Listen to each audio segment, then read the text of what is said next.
Oi, minha gente, tudo bem? Como vocês estão? Eu estou bem, graças a Deus.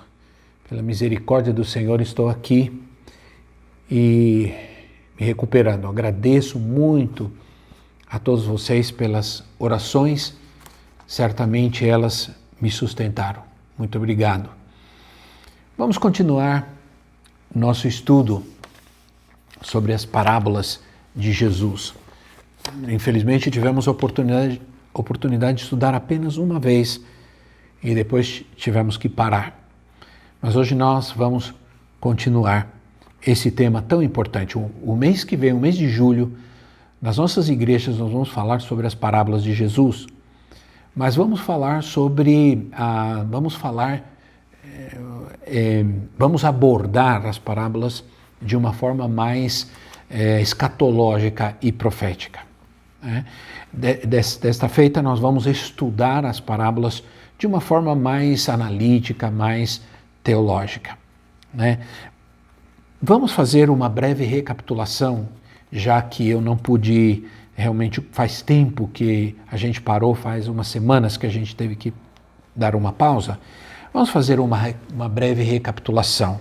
Nós começamos definindo o que foram as parábolas de Jesus, contadas por Jesus durante o seu ministério, e qual era o propósito de contar essas parábolas.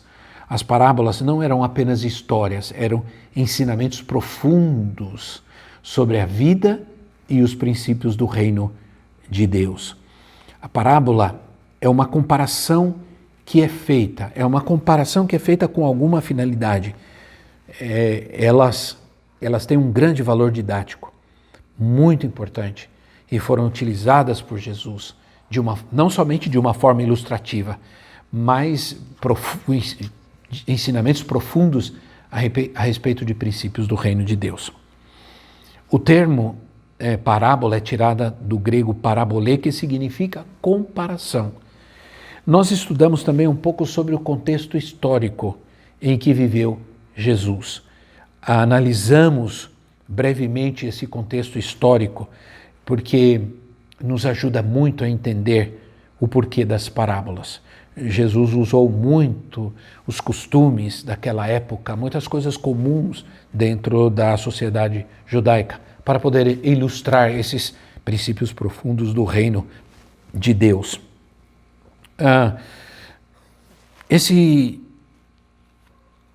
Também nós falamos, irmãos, foram tantas coisas, nós também falamos sobre as seitas e os partidos principais na época de Jesus. Por quê?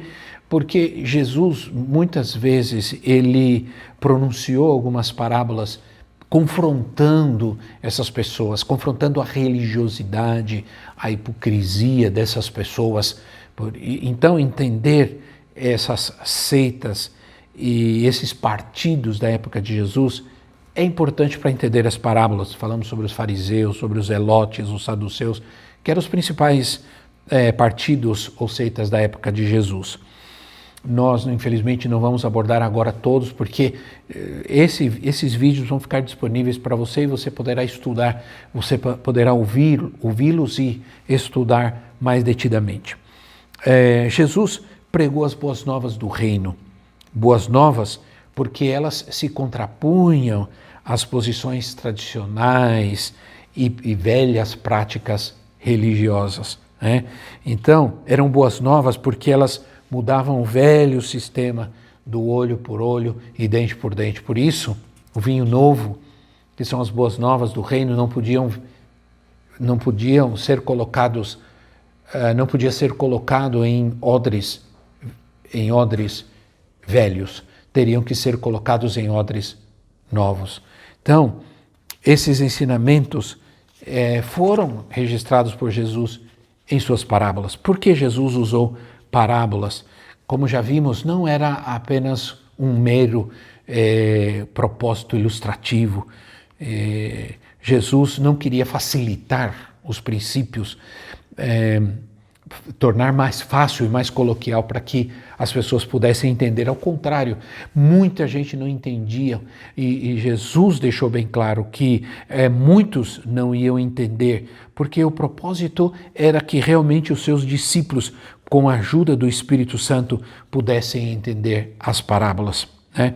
E eu digo uma coisa para vocês, se as parábolas são para nós, se nós podemos entender as parábolas, então é responsabilidade nossa estudar, ler, estudar, conhecer, aprender e praticar os princípios e os valores das parábolas em nossa vida pessoal, né?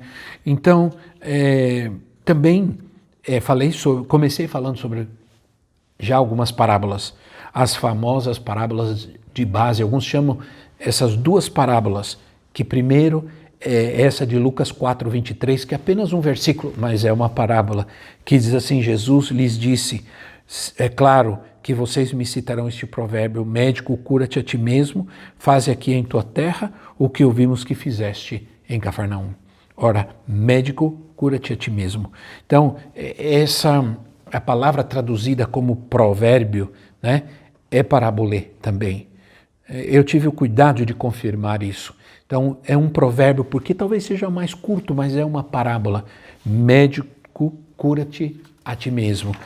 Comentamos sobre isso, depois falamos sobre a parábola Lucas capítulo 5, 36 a 39, sobre o vinho novo e a vasilha de couro nova, vinho velho, odres velhos, etc.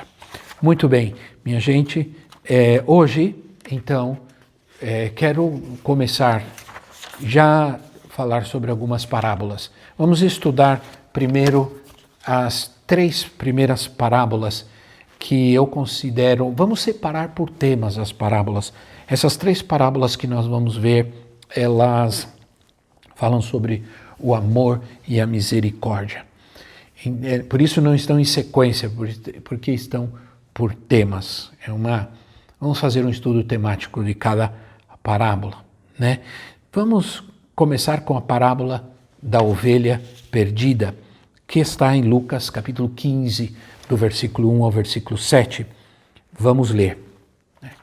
Qual de vocês, que possuindo 100 ovelhas e perdendo uma, não deixa as 99 no campo e vai atrás da ovelha perdida até encontrá-la? E quando a encontra, coloca alegremente sobre os ombros e vai para casa, e ao chegar reúne seus amigos e vizinhos e diz: alegre-se comigo, pois encontrei minha ovelha perdida. Eu lhes digo que da mesma forma haverá mais alegria no céu por um pecador que se arrepende do que por 99 justos que não precisam arrepender-se. Alguns comentaristas dizem que 100 ovelhas não eram muitas. Então há alguns contrapontos, né? Alguns dizem que 100 ovelhas não eram muitas, outros dizem que era uma quantia considerável e quem tinha 100 ovelhas era alguém considerado alguém rico. Para alguns, então, ter 100 ovelhas era alguém pobre, e para outros era rico. Mas esse fato não é importante, não é nada importante. Por quê? Porque realmente o que é importante é a gente perceber que uma ovelha era importante. Poderia ser que a importância estava no valor monetário e não no apreço que um pastor tinha pelas suas ovelhas ou por cada uma delas. Ou, ao contrário, poderia ser que não era pelo preço monetário que uma ovelha era buscada, senão pelo apreço, pelo amor que um pastor tinha pelas suas ovelhas, por cada uma delas. Então, o que podemos entender é que o objetivo principal de Jesus, a missão principal de Jesus, e realmente ele queria que entendêssemos isso nessa parábola, é que Jesus veio para salvar o perdido, buscar e salvar o que estava perdido. Lucas capítulo 19, versículo 10 diz isso, Lucas 19, 10. pois o Filho do Homem veio buscar e salvar o que estava perdido. Buscar e salvar o que estava perdido. Fica claro para nós, não é verdade? Da mesma forma, diz Mateus capítulo 18, 14. Mateus 18, 14 diz, da mesma forma, o Pai de vocês que está nos céus não quer que nenhum destes pequeninos se perca. Então, essas afirmações, elas mostram a importância e o valor daquilo que se perde, né?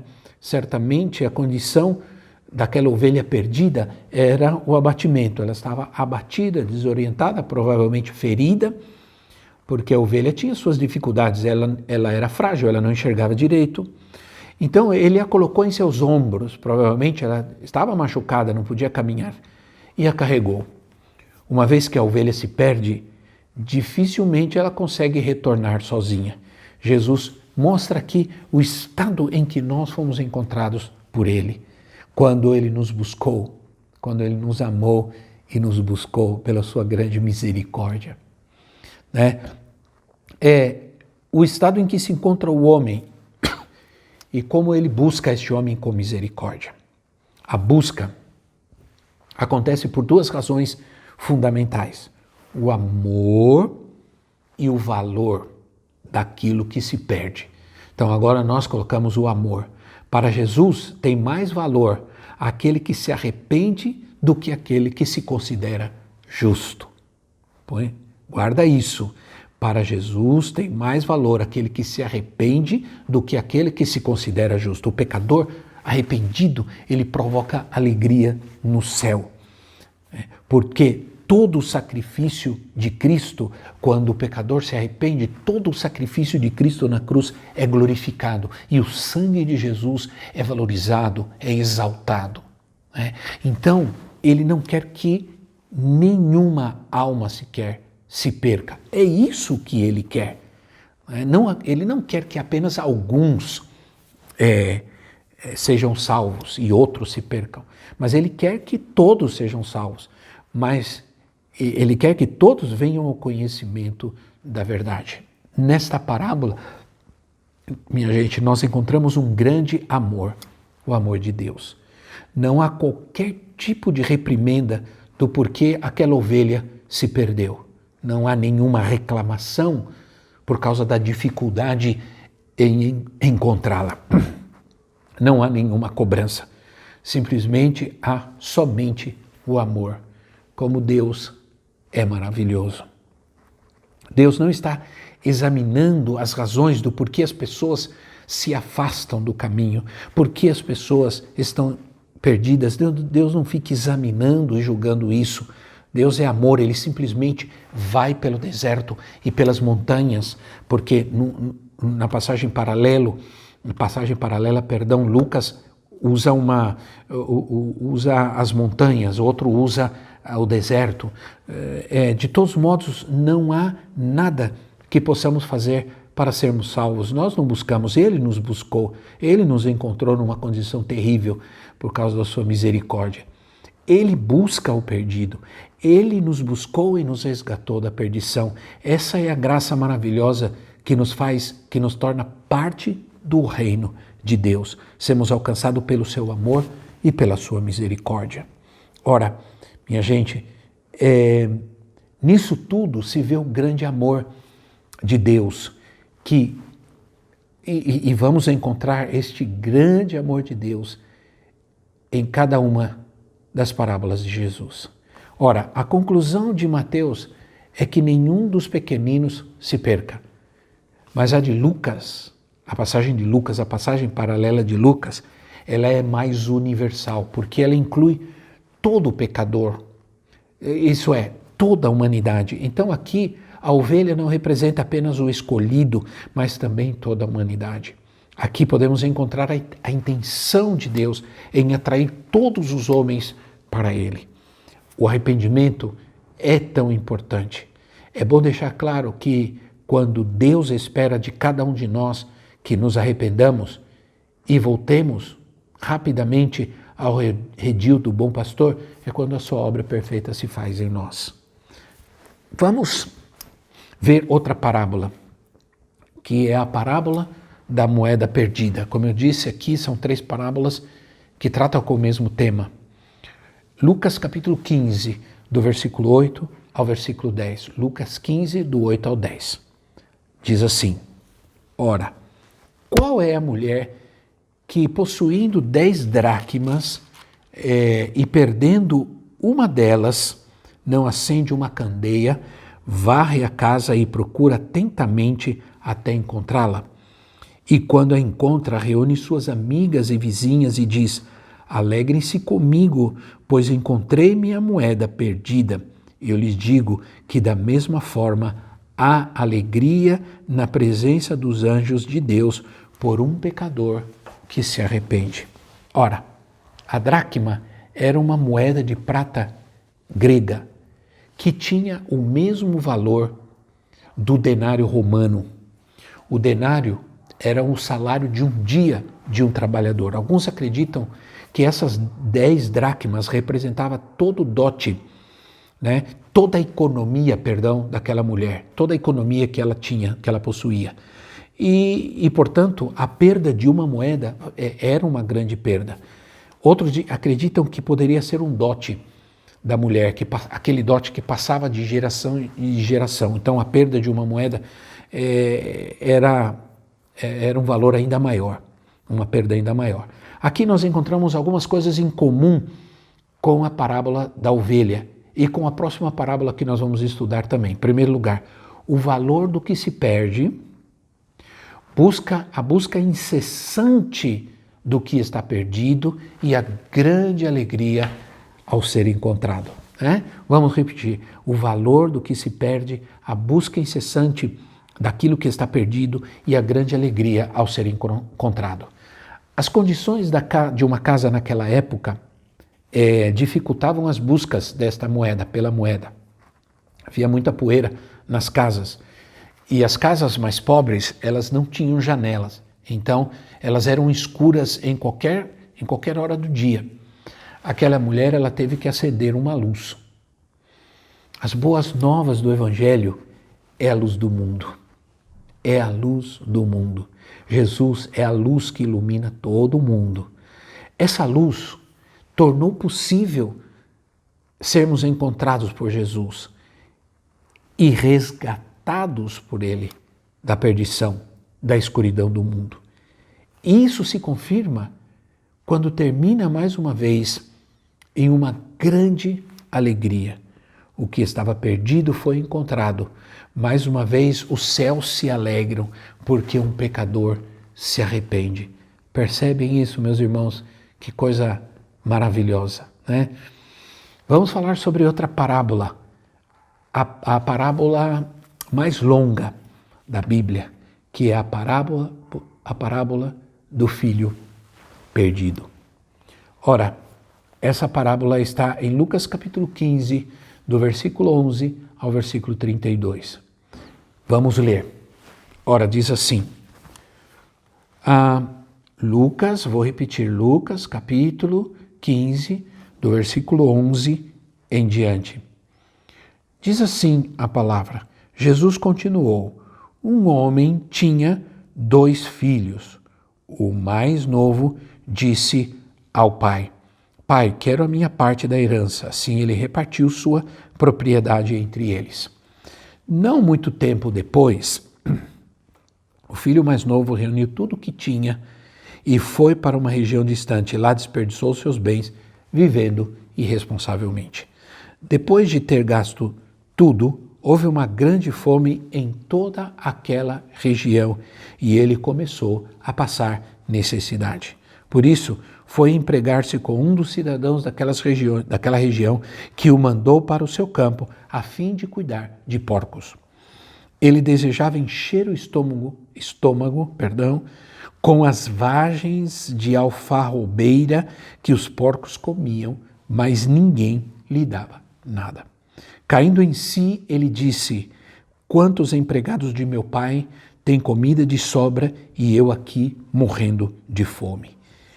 Eu me porei a caminho e voltarei para meu pai e lhe direi: Pai, pequei contra o céu e contra ti. Não sou mais digno de ser chamado seu filho, trata-me como um dos teus empregados. A seguir levantou-se e foi para seu pai. Estando ainda longe, seu pai o viu e, cheio de compaixão, correu para o seu filho e o abraçou e o beijou. O filho disse: Pai, pequei contra o céu e contra ti, não sou mais digno de ser chamado teu filho. Mas o pai disse aos seus servos: Depressa tragam a melhor roupa, vistam nele, coloquem um anel em seu dedo e calçados em seus pés. Tragam o novilho gordo e matem-no. Vamos fazer uma festa e alegrar-nos, pois este meu filho estava morto e voltou à vida, estava perdido e foi achado, e começaram a festejar o seu regresso. E enquanto isso, o filho mais velho estava no campo. Quando se aproximou da casa, ouviu música e dança. Então chamou um dos seus servos e perguntou o que estava acontecendo. E este lhe respondeu: seu irmão voltou e seu pai matou o novilho gordo porque o recebeu de volta são e salvo. O filho mais velho encheu-se de ira e não quis entrar. Então seu pai saiu e insistiu com ele, mas ele respondeu ao seu pai: olha, todos esses anos tenho trabalhado como um escravo ao seu serviço. Nunca desobedeci às tuas ordens, mas nunca me deste nem um cabrito para eu festejar com os meus amigos. Mas quando volta para casa, esse teu filho que esbanjou os teus bens com as prostitutas, matas o novilho gordo para ele. Disse o pai: meu filho, você está sempre comigo e tudo que eu tenho é seu, mas nós tínhamos que celebrar a volta deste seu irmão e alegrar-nos, porque ele estava morto e voltou à vida, estava perdido e foi achado. Como eu disse, esta é a mais longa de todas. É uma história muito linda. Nós que crescemos no Evangelho estamos muito acostumados com a parábola do filho perdido ou do filho pródigo. Pródigo significa perdido. Ora, há algo interessante a respeito dessa parábola. Ela se encontra apenas no Evangelho de Lucas, mas a direção é a mesma. O amor de Deus é demonstrado depois da ovelha perdida, da moeda perdida. Agora é o filho perdido. Essa parábola tem um imenso conteúdo teológico, tem muito ensinamento. Não é à toa que desde pequeno eu ouvi mensagens sobre esta parábola de inesgotável ensino. Desde a minha infância, quantos anos e anos e anos e anos ouvindo mensagens e mensagens, cada uma delas revigorante, cada uma dessas mensagens novas, revelações maravilhosas, porque é um conteúdo inesgotável. Naquela época, o filho mais novo tinha o direito da riqueza, de 1/3 da riqueza do pai. O jovem pede ao pai incessantemente e arrogantemente que lhe entregue a sua parte, que deveria ser entregue depois apenas da morte do pai, como era de costume. Era uma falta de consideração fazer isso, era uma falta de respeito pelo pai.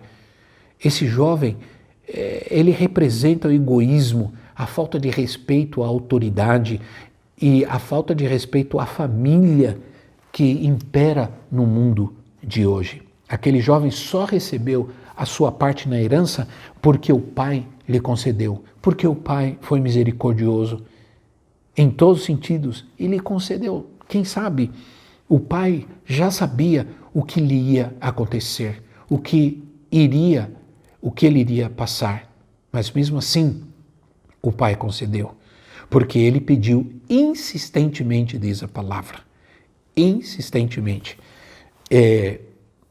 Há uma razão para crer que quando pedimos, Deus vai nos dar.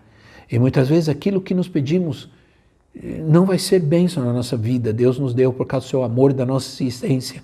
Eu me lembro que certa vez o meu filho menor, quando ele era pequeno, quando ele era criança, ele queria pegar, eu estava tirando o gelo da forma cubos de gelo da forma, e ele insistentemente me pediu que um gelo, e chorou, e queria. Então, eu, sabendo o que acontece, coloquei na mão dele um cubo de gelo, e ele saiu. Não passou muito tempo, ele veio correndo, pai. Ele queria se desfazer daquele cubo de gelo, porque ele estava queimando na sua mão. É muitas vezes o que nós fazemos com Deus, minha gente. Pedimos, depois corremos para ele, pai, me ajuda, não quero isso, não quero mais isso. Então, esse jovem recebeu uma parte da sua herança por causa da misericórdia do pai. A figura central da parábola, para mim, não é o filho, é o pai. Não se pode nublar a importância dessa figura nessa história. Uma figura totalmente representativa do amor de Deus. Essa parábola, ela conclui o capítulo 15 de Lucas, as 3 parábolas mais lindas da Bíblia. Essas 3 parábolas que nós acabamos de estudar, nelas se evidencia ainda mais o amor de Deus. Jesus conta essa parábola reforçando a sua tese ministerial. Deus ama e busca o pecador. Deus ama e busca o perdido. Se ele se arrepende, ele o perdoa e será colocado em um lugar de privilégio. Esse jovem cometeu o erro que muitos cometem. Querem viver suas próprias vidas, querem gastar as suas vidas naquilo que desejam, sem considerar o cuidado e o amor do Pai. Enquanto estou com meu Pai, eu estou desfrutando de tudo aquilo que o Pai tem e me dá, e que é meu de todas as maneiras. Quando escolho viver por minha conta, as coisas vão se complicar. Houve uma grande fome em toda aquela terra. As riquezas do mundo, elas se vão rapidamente, minha gente. Aquele insensato jovem gasta desvairadamente todo o seu dinheiro nas piores coisas possíveis. Podemos ver 2 situações aqui. Primeiro, a condição do mundo e a condição superficial em que vive o homem nesse mundo. Essa situação certamente o fez enxergar a miséria e o vazio que se encontrava o mundo em que agora ele vivia. É assim, é sempre assim. Você acaba gastando sua vida e tudo que tem no mundo e em coisas que não permanecem e que não valem a pena. Ora, ele procurou emprego, perdeu tudo, não tinha mais nada, procurou emprego e foi trabalhar em uma fazenda de criação de porcos. Essa situação ilustra bem não somente a condição desse jovem, mas a condição em que pode se encontrar aqueles que rejeitam o amor do Pai.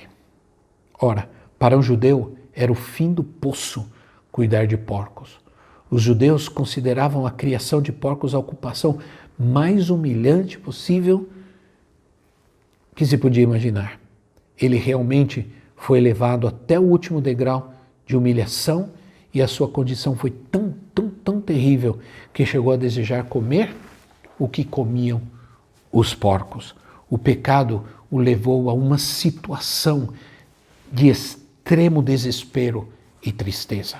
Essa é a condição que se encontra muitas pessoas no mundo, vivendo o que o mundo dá, o que o mundo promete.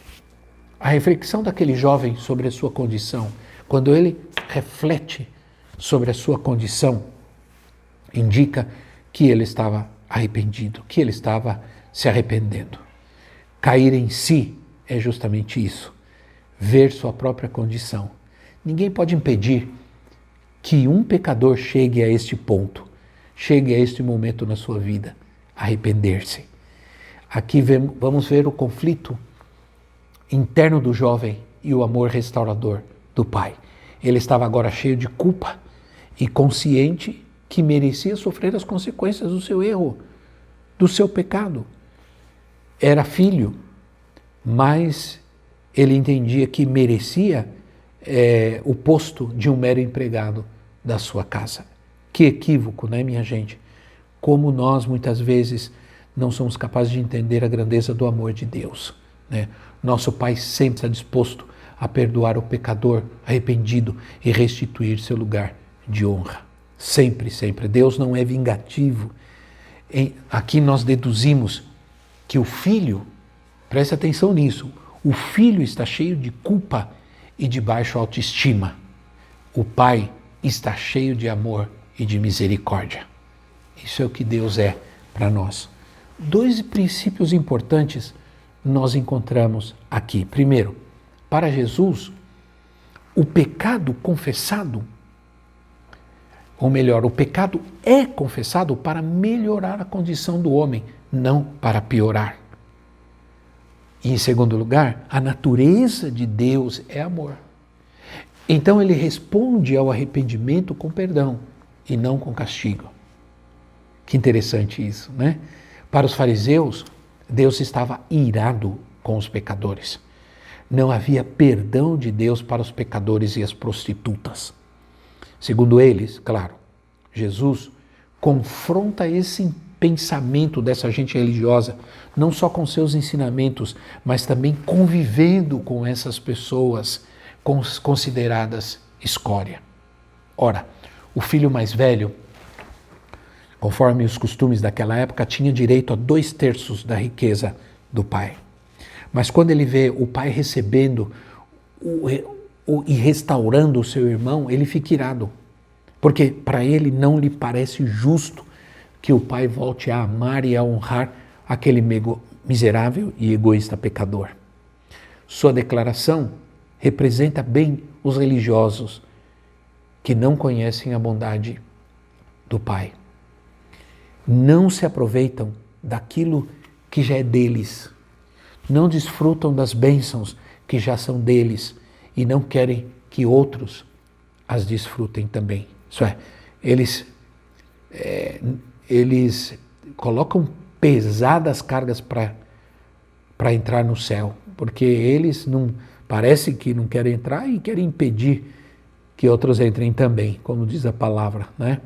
Ora, o apóstolo Paulo diz em Efésios capítulo 1, versículo 3, bendito seja o Deus e Pai de nosso Senhor Jesus Cristo, que nos abençoou com todas as bênçãos espirituais nas regiões celestiais em Cristo Jesus. Ele não vai nos abençoar, nos abençoou, já nos abençoou, já fomos abençoados. Infelizmente, a atitude daquele filho mais velho é a mesma de muitos. Ele julgou a atitude do pai, assim como a vida passada do irmão. E esse tipo de atitude é que atrapalha totalmente a salvação de muitas vidas. Vidas que Deus ama, Ora, mesmo tão pecadores como nós somos, como todos somos, Deus nos ama a todos. Ora, essas 3 parábolas seriam suficientes para mostrar toda a misericórdia de Deus e todo o seu amor pelos perdidos. Minha gente, também se confirma a confrontação de Jesus com os fariseus, a religiosidade e a falta de justiça daquela gente. Jesus confronta demais essa gente religiosa. O conformismo religioso em qualquer época, em qualquer tempo, vai produzir uma ausência de amor e de misericórdia. Por causa disso, é tão difícil receber e tratar um pecador miserável, ainda mais aquele que caiu, né? Como é difícil muitas vezes receber alguém que caiu de volta na igreja. Jesus ensinou a cobrir a nudez, a perdoar aquele que busca a sua misericórdia, cansado da sua miséria, das suas desgraças nesse mundo. E somos nós quem devemos recebê-los de braços abertos, como aquele pai recebeu o seu filho. Muito bem, minha gente, eu vou terminando aqui. Na próxima nós vamos falar sobre 3 parábolas que têm uma outra temática. Enquanto encontramos nessas 3 parábolas que falamos, o tema do amor e do arrependimento, nas próximas 3 parábolas nós vamos falar sobre a obediência. Que Deus abençoe a sua vida. Muito obrigado por estar comigo e fica na paz do Senhor.